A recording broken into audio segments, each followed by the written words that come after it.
You wake up. Before the sun touches your window, a screen touches your mind. Notifications, headlines, deadlines. A flood of noise you didn't ask for. Wars in places you've never seen. Smiles from people you don't know. 1,000 opinions, none of them yours. Coffee, calendar, traffic, tasks.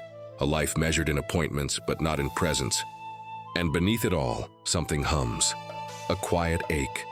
A sense that something's missing, something ancient. You move through the day like a ghost with a name. You laugh, but it doesn't reach your soul. You scroll, but never arrive anywhere. You connect, but remain untouched. And at night, when the noise fades for a moment, you hear it. A whisper. Is this it? Is this all there is? The world is faster than ever. But are we wiser? We know more, but feel less. We're always online, but never truly here. This is not just fatigue, it's spiritual dehydration. We live in a time of infinite stimulation and infinite forgetfulness. We've forgotten how to breathe, how to listen, how to be still. The soul is not dead, it's buried beneath apps and schedules and surface talk. But it waits, because beneath the layers of obligation, anxiety, and distraction, there is something older than your job title, something deeper than your feed, something in you that doesn't scroll, that doesn't chase, that doesn't rush. Call it soul, call it self, call it silence, but it's waiting. And maybe, just maybe, that's why you're here, not to escape, but to remember, to ask the question the world forgot. How do I live with depth in a world gone shallow? Because maybe, just maybe, you are not lost. You are being called, and the answer won't come from the screen in your hand, but from the silence inside. Helena Blavatsky did not come to offer comfort. She came to awaken. She didn't create a new religion. She unearthed an ancient one, not written in dogmas or creeds, but in symbols, in silence, in the shared memory of the soul. She called it Theosophy, the wisdom of the divine. But it wasn't hers, it wasn't anyone's, it was a seed buried in the human heart, waiting. In an age torn between scientific arrogance and religious rigidity, Blavatsky stepped forward with a third path, a forgotten key to a door many didn't even know existed. She whispered truths that startled both priests and professors. You are not a sinner. You are not a machine. You are a soul in evolution. She spoke of karma, not as punishment but as law, a sacred rhythm of cause and effect that stretches across lifetimes. What you feel now may have been chosen long ago, and what you choose today shapes who you become tomorrow. She taught reincarnation, not as a fantasy but as a spiral. We are not condemned to repeat. We are invited to rise. Each life, a lesson. Each wound, a teacher. Each love, a remembering. She revealed that all life is one, that every human, every tree, every star, every sorrow is a thread in the same luminous web. To hurt another is to hurt yourself. To serve another is to awaken. This wasn't philosophy to be debated. It was a mirror. And for those brave enough to look, it revealed a terrifying truth. You are responsible for your suffering, but also for your freedom. While others sought power or salvation, Blavatsky sought meaning. Not in distant heavens, but in the hidden chambers of the soul. She did not ask you to believe. She asked you to investigate, to remember. Because the truths she offered were not new. They were ancient and personal. She reminded us that the soul is not lost, only asleep. And in the noise of the modern world, its voice becomes a whisper. But even whispers carry power. Her writings speak to a deep part of you, the part that has always questioned, always searched, always felt there was more. In The Secret Doctrine, she described a vision of humanity not as fallen, but as rising, not as accidental, but as intentional.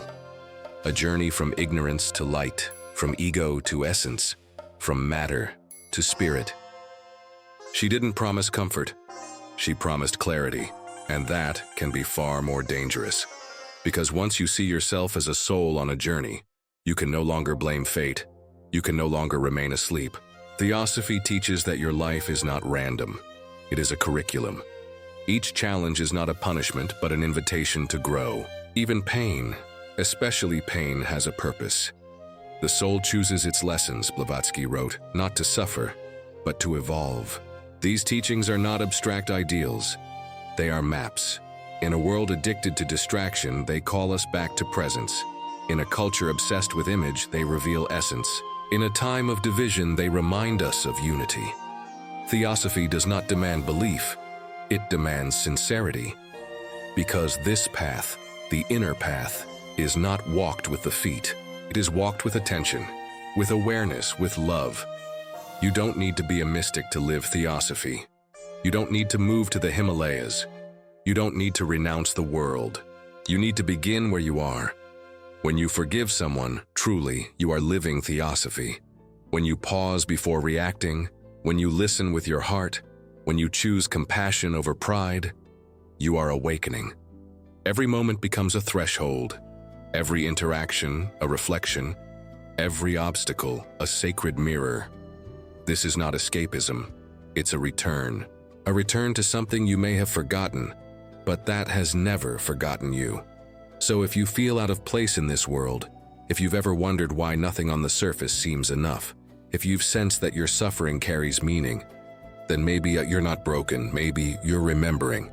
And maybe this wisdom found you today not by accident, but because some part of you, ancient, eternal, awake, is ready. Ready to live, not just to survive.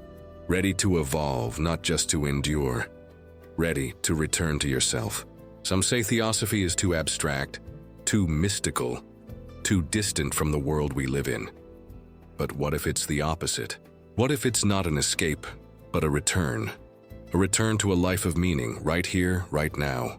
What if it's not an escape, but a return? A return to a life of meaning, right here, right now. So what does it mean to live Theosophy today? Not in theory, in practice, in action. Let us begin with the first truth. 1. You don't suffer by accident. Karma is a mirror. Most people hear the word karma and think of punishment, cosmic justice, eye for an eye. But Blavatsky said karma isn't cruel, it's precise. A mirror that shows us the echo of our own actions, not to shame us, but to teach us. What hurts you might be trying to awaken you. Every recurring frustration, every broken relationship, every deep wound could be a lesson wrapped in pain. Not a curse, but a call to awareness. You've seen the pattern, the same argument, the same mistake, the same emptiness again and again. That's karma asking, are you ready to see? Living this teaching doesn't mean blaming yourself for everything. It means shifting the question from why me to what for. When something hurts, pause, observe, ask yourself, what truth is life trying to show me here? Is it pride? Is it fear? Is it attachment? Because once you see the lesson, you are free to rise above it. Karma isn't the jailer. It's the curriculum, and every pain you transcend becomes wisdom in your soul. 2. To serve is to evolve. Blavatsky believed that evolution was not just mental or spiritual, but ethical. You can read all the sacred texts in the world. You can meditate for hours. But if you cannot be kind, you have missed the point. True progress, she wrote, is measured not in visions, but in compassion. Theosophy isn't about isolating yourself on a mountain. It's about showing up, with your presence, your heart, your hands.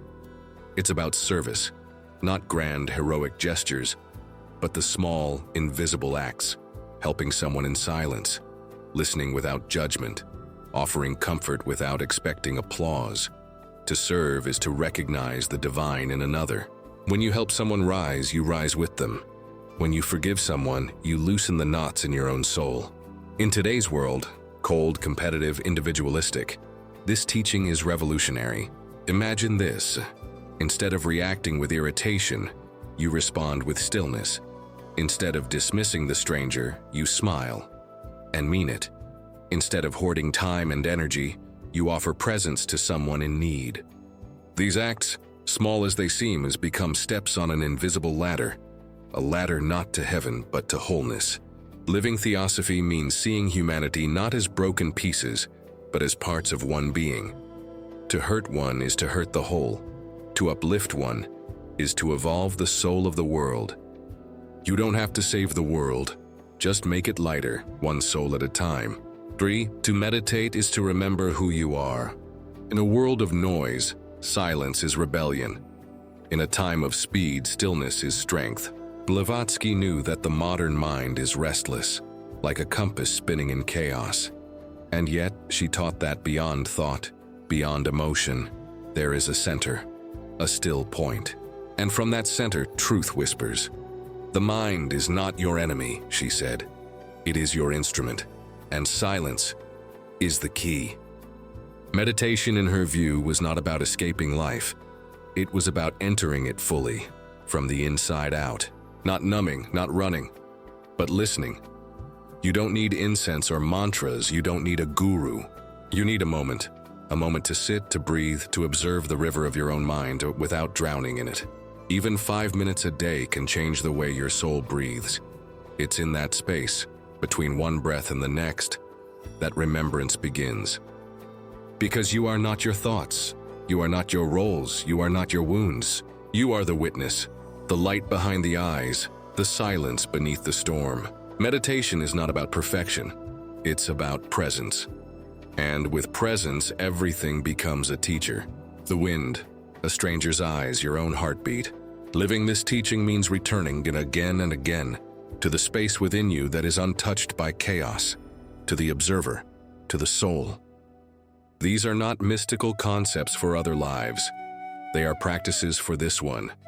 To see karma as your mirror, to serve as your path, to meditate as your anchor. This is living Theosophy.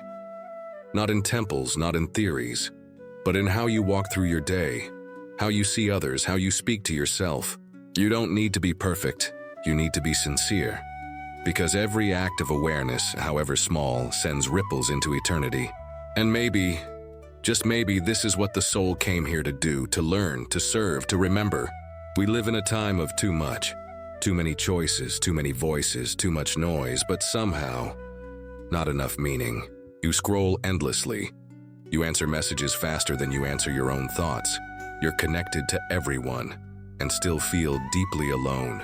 This is not weakness, it's the wound of the age. We are flooded with information but starving for wisdom. We know how to reach anyone, but have forgotten how to be present with one soul, even our own. We've built a world where silence feels like failure, where rest feels like laziness, where stillness is feared. And in this endless stream of stimulation, the voice of the soul is drowned out, until you almost forget it was ever there. Distraction is the new drug. It numbs the ache, but it never heals. Anxiety rises not because we are broken, but because we are disconnected from nature, from purpose, from the sacred rhythm that once guided every step, every breath. We chase success but lose peace. We multitask our days but can't focus our hearts. We see the world through glowing screens, but forget to feel it through our fingertips. And yet, something ancient still lives in you. A quiet voice, a deep knowing, a compass older than thought. No one said it would be easy, the soul whispers. But you didn't come here to escape, you came to remember. Blavatsky understood this struggle, not in the form of social media or schedules, but in the deeper sense. The battle between the outer world's demands and the inner world's call. Theosophy offers no escape from life. It offers a map through it, not by denying the modern world, but by walking in it with new eyes. You can live in this world and still be guided by silence. You can sit in traffic and still feel sacred. You can be surrounded by chaos and still move with inner clarity. Because the soul does not need to shout. It only needs you to listen. Imagine this: pausing for one breath before reacting, closing your eyes in the middle of the storm, walking outside, barefoot, to feel the pulse of the earth. These are not escapes. They are returns. Returns to your center, to your rhythm, to your soul. The distractions won't disappear, but your relationship with them can change. You begin to see through the illusion. You begin to move slower, deeper, more intentionally. You begin to wake up. And in that awakening, you reclaim something the world forgot. Presence, wonder, purpose. The world may be loud, but you were made for silence. Theosophy doesn't offer miracles, it offers keys. But you have to turn the lock. It won't give you instant answers. It won't silence all your doubts. But it will whisper something far more powerful. Look again, feel deeper, remember who you are. Blavatsky never wanted followers. She wanted seekers, not believers, but investigators of truth. She pointed to a doorway, but never forced anyone through it, because awakening is a choice. And that choice doesn't begin in books or temples. It begins where you are, in your breath, in your silence, in the questions you dare to ask. The true temple, she said, it's within you. The true master looks back at you from the mirror. You don't need to abandon your life. You need to enter it with new eyes, with a soul awake, with the courage to live what you know to be true. There will be doubts, good. Let them refine you. There will be silence, good, let it speak. There will be no applause, no validation. But there will be something far greater, clarity, integrity, freedom. Don't believe anything, not even this. Experience it, test it, live it. And slowly memory returns, not of facts, but of essence. Theosophy is not about theories. It's about transformation. It's about walking through life as if every moment is sacred. Because maybe it is. It's about seeing others not as strangers, but as reflections of your own soul. It's about living as if the soul were real. Because maybe, just maybe, it is. So ask yourself, what would change if you lived like the divine spark was already in you? What would change if your suffering held a lesson? If your silence held a voice? If your life, exactly as it is, was your initiation? The world will not invite you to wake up. It will ask you to perform, to consume, to forget. But your soul will ask something else, to remember, to evolve, to love. And so as this journey closes, another begins. Not on this screen, but behind your eyes, in the stillness, in the question. And if something inside you moved today, a subtle shift, a quiet knowing, then maybe this message didn't find you by accident. Maybe it found you because you're ready. Ready to live with depth, ready to serve with heart, ready to awaken the divine within. So pause, reflect, and if this message stirred something in you, subscribe, reflect, share, live as if the soul was real, because maybe it is.